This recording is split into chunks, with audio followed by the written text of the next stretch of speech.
Let's remain standing. Salamat Panginoon sa araw na ito. We just bless you, Father, Lord God. Lord, we lift up everything into thy hands, O God, especially the word, O Lord. Lord, we are already in the last days, O God, so each one should understand what is happening. So we pray, O God, that this revelation, lessons, or topic, O God, will enlighten each one of us, O God, so that we will prepare for your coming, Lord. We ask this in the name of Jesus. Amen. Amen. May punta ko sa itong atong i-share last Sunday. If you still remember, the seven trumpet. The first is the seven seal, and the second is the seven trumpet. The third now is the seven bowls. And then, we'll proceed to the pre-tribulation. Okay, so huwag tayong makipag-debate kung anong mauna, pre-tribulation ba, post-tribulation, or mid-tribulation. Ano bang ibig sabihin ng tribulation? Anybody? What is tribulation? 1,000 years without Christ. Tribulation is time of suffering. Saktan? Okay? So, pagdating ng tribulation, makakatikim tayo ng different kinds of judgment. Tribulation. Okay? So, great tribulation is great suffering and great trouble. So, magtaka naman tayo, nangyayari sa mundo ito? Kasi iba na yung presidente natin. No. It will really happen. And I believe that it will happen soon. Amen. Start na yan ang tribulation. Yeah. Okay. Let's go to Revelation 16. Seven angels are described as pouring out bowls filled with God's wrath upon the earth. Yan na ang next na i-pour out ni God, signifying seven judgment against the wicked and the followers of the Antichrist. This is often interpreted as a symbolic representation of the end time. Ano ba yung mga bowls na yan? Yan yung mga different diseases, mga sakit yan. Okay? Nagawa sa mga gani na ron. Okay? The first bowl. The first bowl is poured out upon the earth and causes painful sores to break out upon all those bearing the mark of the beast. Okay. Makita mo yung mark of the beast sa Revelation 16. Those who have the mark of the beast, makatilaw gina og sufferings. Amen. But those who have the seal of God, dili yun na sila katilaw. So lahat ng tao nakita mo, nagkakasakit na, namamatay na, but then, the righteous will still remain intact. Okay. So those who have the mark of the beast. So daghan na kayo nag-claim karon na siya si God. That's like napanood ko kagabi yung sa MMK, no? Na siya daw ang Diyos. Siya daw ang Ginoo, pero peke niya, fake. So, daghan na kaayo karon mo gawasay na. Napay nagdagan o presidente as senator. Ambot ng mga Filipinos, they will still vote for that, no? So, wala na gitay. There's no more wisdom among others, no? Kasi, murag nagtuon na ta sa lies. Kasagaran. Amen? The second bowl is poured out upon the sea. The sea turns to blood, and every living creature in it dies. So, ito yung nangyari sa seven trumpet, di ba? It poured out on the sea, yung mountain na nagbaba. And then, nagkaroon ng blood. Ito naman, doon sa poured out upon the sea pa rin, pero nag-turn out, nagkaroon ng dugo, Pero yung sa loob naman yun, every living creature dies. Ganun din yung sa seven trumpet, namatay din yung mga isda sa loob. So, ibig sabihin, pag nangyari ito, wala na tayong kakainin. Kahit na saan ka pupunta, hindi, wala kang kakainin talaga. That's precisely God is preparing for, ang tawag yun. So, sa Mishang Lipa is a Goshen. God is preparing us to have a Goshen. Lahat ng righteous people will be placed in a Goshen. Kahit na ano pang mangyari sa labas, wala na makakain, tayo may makakain pa. Hindi yan mapopoison. Okay.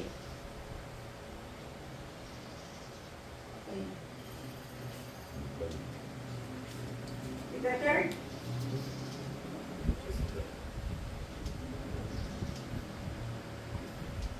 The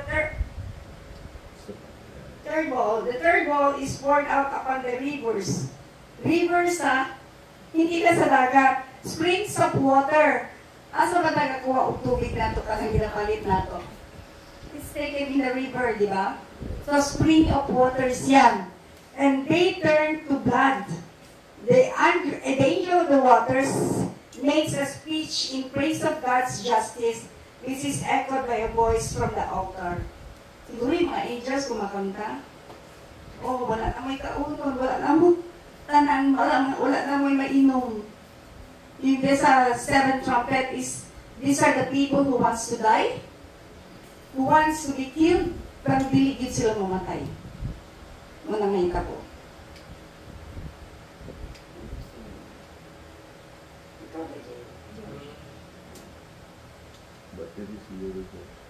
Okay, fourth bowl.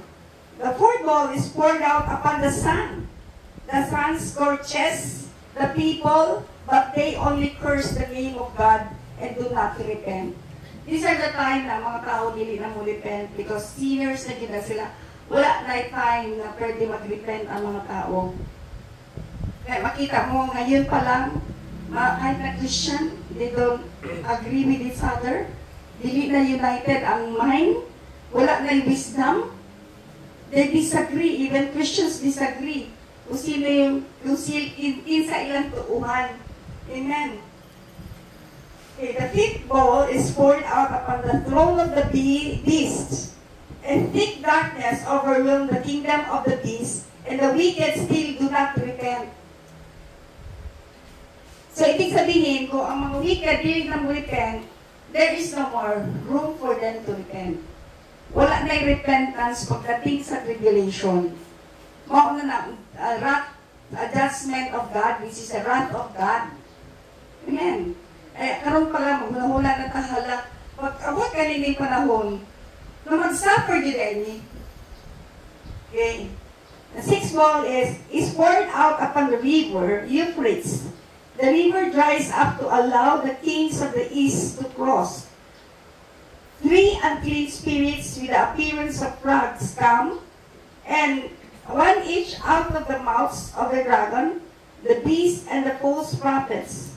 I am coming like a thief and urge believers to stay alert. Okay. So, mauna nang may tabo, pati yung frog, no? Allowed the big king, the kings of the east, no? Magkaroon talaga ng unclean spirits with appearance of frogs. So makita natin kung ano talaga itsura nitong frog na to. Yan yung magsasalita, no?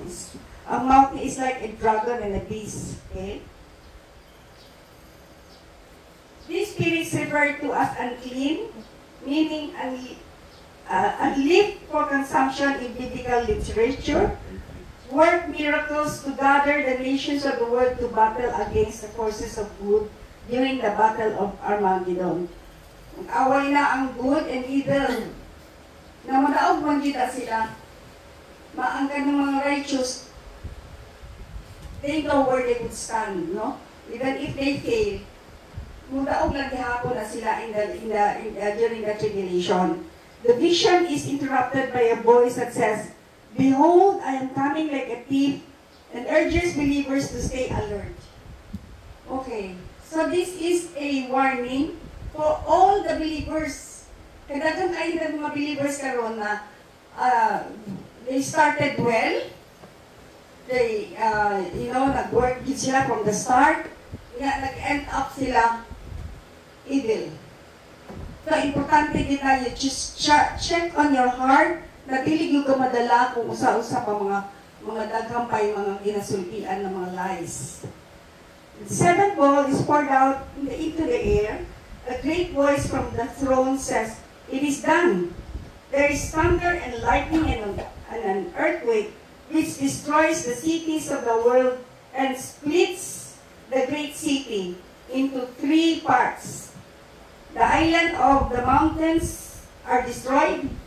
Ang mga bundok mawala, and the hailstones swaying a talent each fall upon the earth. The people continue to curse God. Imagine mo ang mga tao, parehas kami tabo karon ba, away-away. Kinsa ang mas dili liar o dili mamatay tao. Lahat sila pinpointing each other, mag-away-away na sila. Amen. That is the 7th bowl. Okay, let's go to, parang-pareha lang din yan siya doon sa first, and pareha lang yan siya sa first trumpet, sa 7th trumpet and seal. What are the 7 bowls of wrath in Revelation? Ito yung mga mangyayari. Loathsome storm, makati-kati, yung dagat na mayroong dugo, at saka river, hindi na ang dagat, pati ang river, and scourging sun, napaka-init-init na sun yan. Okay? Let's go. What is the meaning of pre-tribulation rapture? Okay. Pre-tribulation. Ano ba ang tribulation? Anong ibig sabihin nun? Great sufferings. No? So, merong mangyayari. Merong bago magkaroon ng sufferings. Ito yung mangyayari. Okay? A pre-tribulation period in the book of Revelation refers to the belief that rapture of the church will occur before the start of the 7-year tribulation. Bago mag-umpisa ang 7-year tribulation, ma-rapture. Ano ibig sabihin ng rapture? Period described in the book. Essentially meaning that Christian will be taken to heaven before the worst of the end times suffering begins. This is a common interpretation among the Christians who hold the pre-tribulation view of the rapture.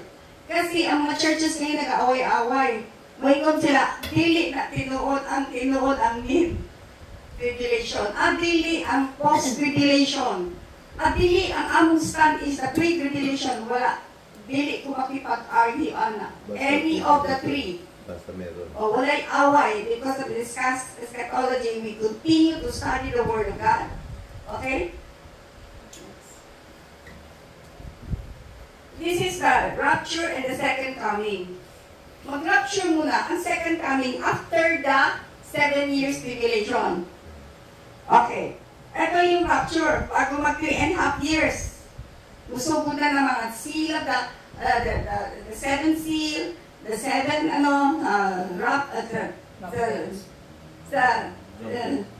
trumpet, hallelujah. And then, towards the 3.5 years. I will explain to you also the middle. Yung middle, yung 2 witnesses. Then the 2 witnesses will speak. No? Walay butuan ang nila. Kining 2 witnesses, I will explain that later kung ano mangyari dyan. Dyan na mag-umpisa. Okay? Okay, next. Key points about the pre-tribulation period. Rapture before tribulation. Mangyari muna ang rapture caught up in the air. Ibig sabihin, basahin ko The central idea is that Jesus will return to earth to take believers up to heaven. Hindi pa yan yung second coming. Okay, the rapture before the period of great tribulation starts. So, ang una ang namatay na. Aakyat. Susunod tayo yung buhay pa. Kung ma-rapture tayo, no? Yun lang talagang mga righteous people will be caught up in the air. That's what we call rapture. distinction from second coming, this view often separates the rapture from the second coming. Separate yan. Separate yung second coming at separate yung sa first tribulation, before the first tribulation, we will be caught up in the air. With the people na namatay na. Kaya nga, sabi nila mapunta sa hell pag namatay, hindi pa. They will be judged later. That they will be together with the una sila sandali, tapos susunod na yung mga righteous people. Okay? Second coming of Christ, which would occur at the end of the tribulation period. So yung second coming, pag-end na. Yung tapos na yung 7 years of tribulation. Okay? In 1 Thessalonians 4:16 to 17, for the Lord Himself will come down from heaven. Pero hindi na siya talagang mababa na. Doon na siya sa heaven. Okay? With a loud command, with the voice of the archangel, and with the trumpet call of God, and the dead in Christ will rise first. Okay? Oh, yan na, pag namatay, wala na, dili na siya kanang, dili na siya ato sa hell sa ano, once siya mo-appeal siya, and after that, we who are still alive and are left will be caught up together with them in the clouds to meet the Lord in the air. Imagine mo, sino dito ang, sino isang propeta ang kanang na-rapture? Si Elijah. Elijah. Okay, wala namatay, wala kapila kamatayan. Ganon din yung mangyari sa atin kung talagang ma-rapture tayo. Okay? And then, after that, we who are still alive will be caught up together with them in the clouds to meet the Lord in the air. And so we will be with the Lord forever. Ibig sabihin, pag na-rapture ka na, wala ka na yung problema. Amen. Okay, sino gusto ma-rapture? Kami. Lahat? Amen. Nagkapatay trabaho. Okay, next. Revelation 3:10. Since you have kept my command to endure patiently, I will also keep you from the hour of trial that is going to come on the whole world to test the inhabitants of the earth. Anong ibig sabihin dito? Ano ibig sabihin dito? Ha? Dahil patient ka, sabi niya, tutulungan kita na hindi ka makakatikim ng kalisod. Ng tribulation. Hindi ka makatikim ng tribulation sa mundo. So, mahal ba ang tribulation? Nakakatakot ba? Nakakatakot? Hindi. Nakakatakot para sa mga sinners. But para sa mga righteous people, they will never, kasi God will rescue us. Amen. Translation of the word rapture comes from Paul's use of their phrase, caught up. Kaya sabi nila, wala kang rapture sa Biblia. But the meaning ng rapture is caught up. It's sa verse 17. The dead in Him will rise first, and then we who are alive, who are left, will be caught. Caught up ang tawag niyan. Yes. Sasama ka. Amen. Sus, kung ma-imagine mo lang na si Lori po, na-rapture niya, bili ng pastor kay Jesus. Okay. Okay, 1 Corinthians 15, verse 51 to 52. Listen, I tell you a mystery. We will not all sleep, but we will all be changed. Take note. In a flash, in a twinkling of an eye, at the last trumpet, for the trumpet will sound, the dead will be raised imperishable and will be changed. The last trumpet will be changed. So, maging tayo, imperishable body. Hindi tayo mamamatay na. Okay? Okay, next. Okay.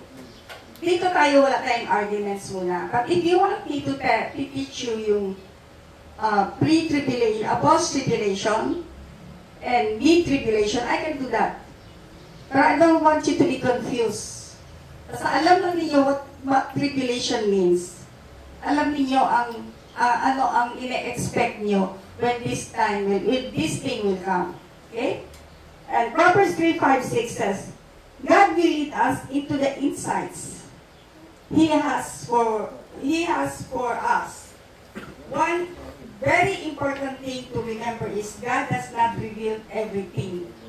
Take note. Take note. That's the reason why we have prophets who will tell us what will happen next. Because it is not all written in the Bible. Sabi dito, God has not revealed everything. So, dili ka mo kampante nga nakibalo na tatanan. But what is important is we are ready. We are ready when that thing will come. Amen? Kasi, ano ba ang dapat, ano ba ang requirements natin to be ready? Anybody can say. What is the requirements for us to be ready?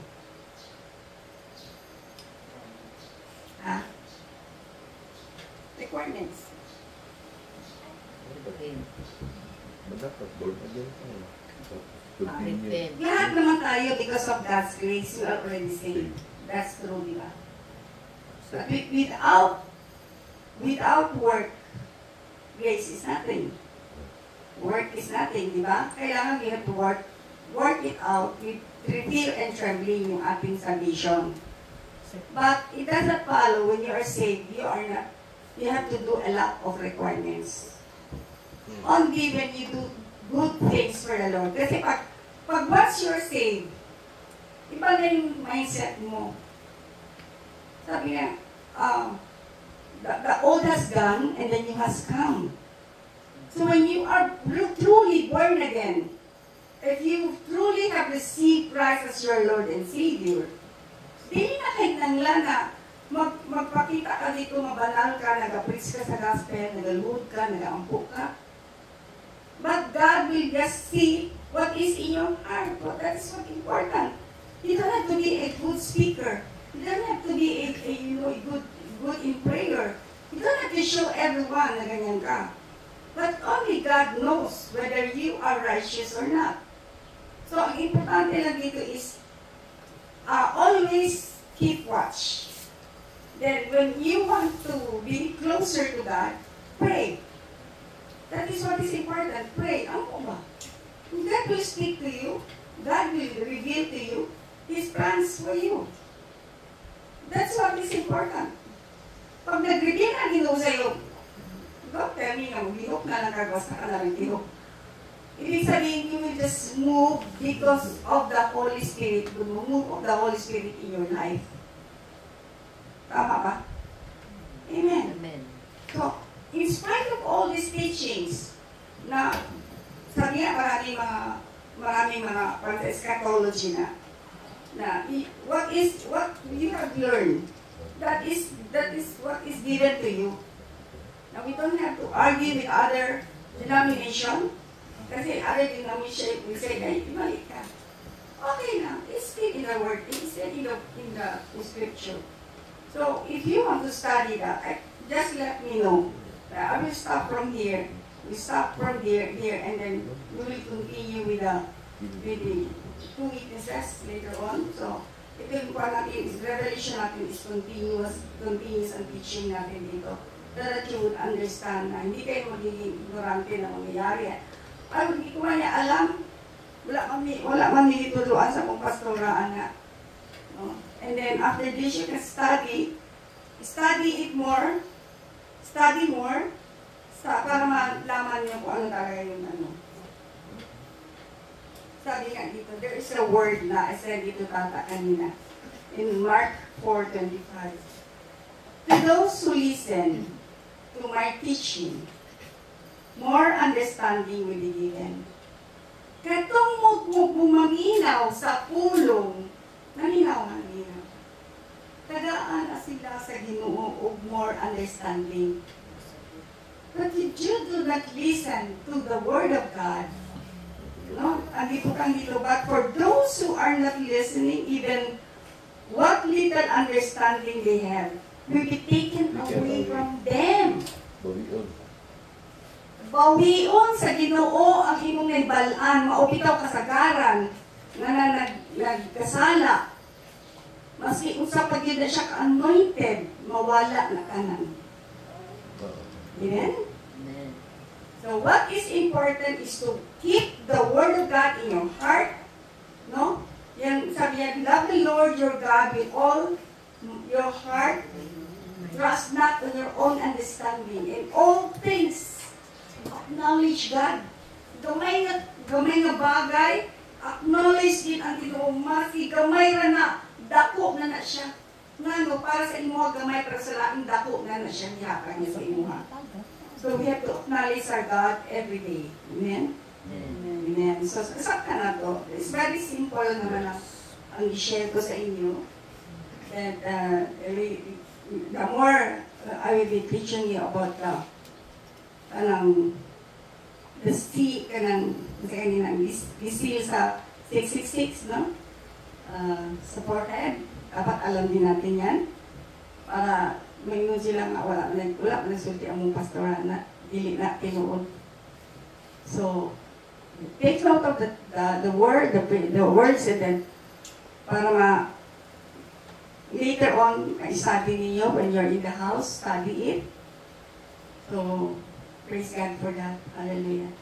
So let's take our offering.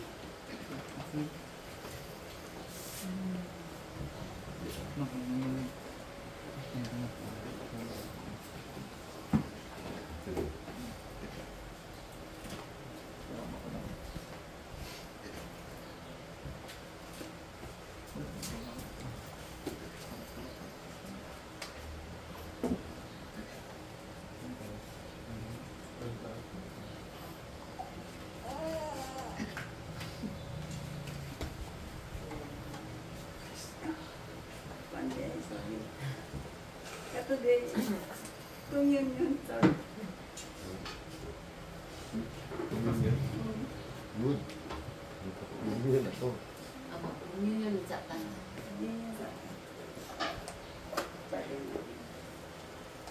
Start tayo ng hanggang 10,000. 10,000. Bigyan mo sila. 10,000 worth. Okay. Bagay.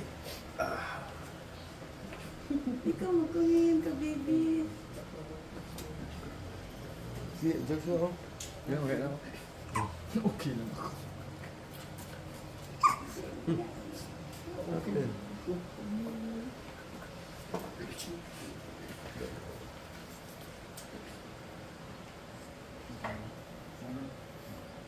Amin.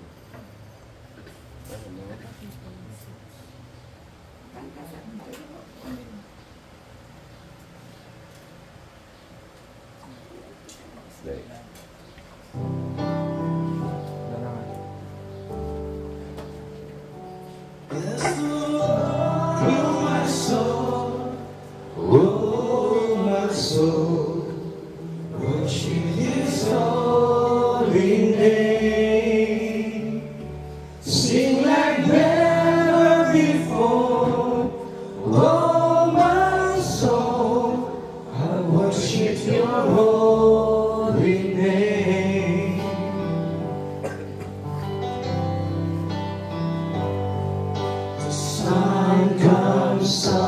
It's a new day dawning. It's time to sing your song again. Whatever may pass and whatever lies before me, let me be singing when the evening comes. Bless the Lord, oh my soul, worship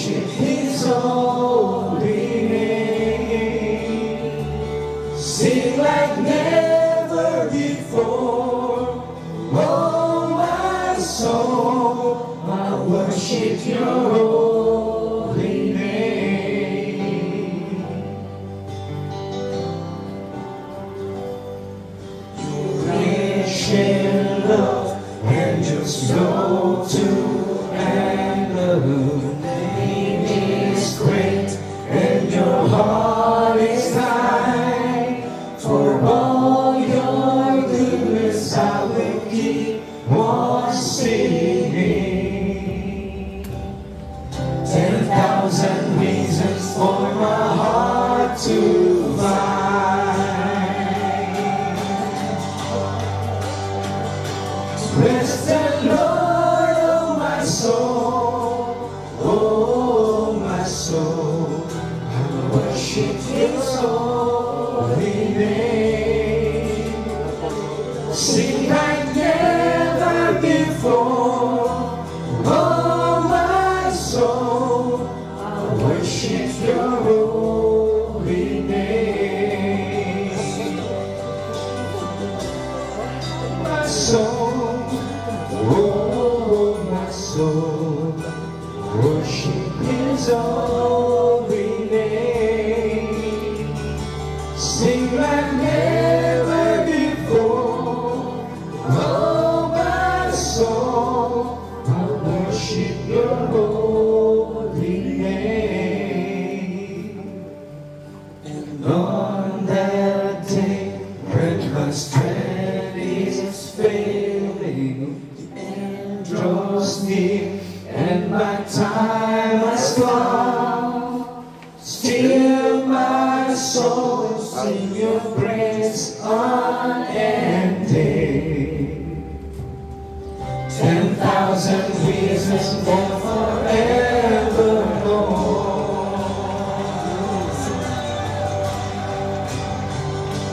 Bless the Lord, oh my soul, oh my soul. Worship His holy name. Sing like never before, oh my soul. I worship Your holy name. Bless the Lord, oh my soul, oh my soul. Worship His holy name. Sing like never before, oh my soul. I worship Your holy name. Worship Your holy name. Worship Your holy name.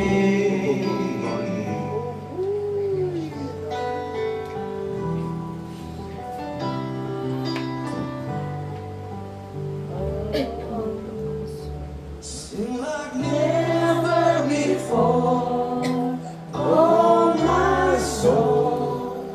I worship Your holy name. Worship Your holy name. Worship Your holy name.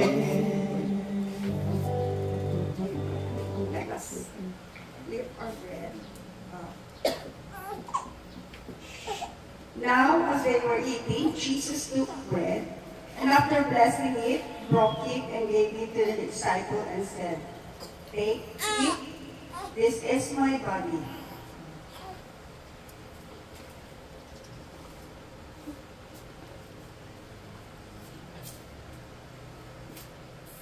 And He took the cup. We had given thanks, He gave it to them, saying, "Drink of it, all of you, for this is my blood of the covenant, which is poured out for many for the forgiveness of sins."